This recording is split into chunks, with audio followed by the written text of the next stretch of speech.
That was until today's sponsor, Ekster, sent me a replacement.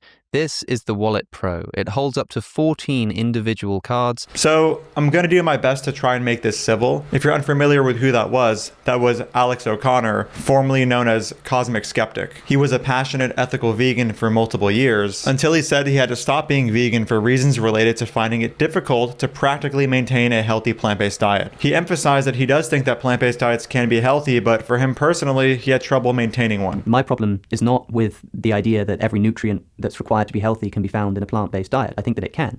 My problem is with the practicability of maintaining it for myself. So when I saw him promoting the Ekster Wallet Pro, I was a little bit confused because you don't need to use a leather wallet for any kind of health reason, let alone promote it to millions of people. But as I continued looking into this got even more confusing given Alex's views on factory farming. I still want to see the end of factory farming as soon as possible. I looked into Ekster to find out where they source their leather from, and I found out they source it from Echo, or ECCO, not sure how to say that. And they source their leather from KT Trading. KT Trading says that their leather comes from animals that are bred for meat. And of course, they make a big point about animal welfare, insisting their partners who literally exploit and kill animals for a living treat animals with dignity and respect. Having your life stolen from you is very dignifying and respectful. Sorry, I know I said to keep this civil, but I couldn't help but make that sarcastic remark. Anyway, it gets worse. While making those animal welfare claims, they also claim that they source hides from the largest meat processors in the US. Seeing as over 99% of meat in the US comes from factory farms, it becomes very difficult for me to believe that they aren't sourcing their hides from factory farms. Now, assuming this leather is from factory farms, this is especially ironic given Alex's views on factory farming. The fact of the matter is, I still think animal suffering matters greatly. I still want to see the end of factory farming as soon as possible. So after putting this all together, I decided to email Ekster, Echo, and KT Trading, essentially asking for the names of the slaughterhouses and farmers that they source from. Ekster responded and said that the animals are disease-free and well-fed and didn't really answer my question. Also, the rate at which they responded to me seemed like I was talking to a robot. I asked for clarification and I have not heard back yet. Echo hasn't gotten back yet, and KT Trading asked the context of my question. I responded just saying I want to know exactly where the leather comes from, and I haven't heard back yet. So I remain confused as to why Alex O'Connor, who apparently stopped being a vegan in practice because of health issues and IBS, is now promoting leather wallets that are sourced from what looks like factory farms,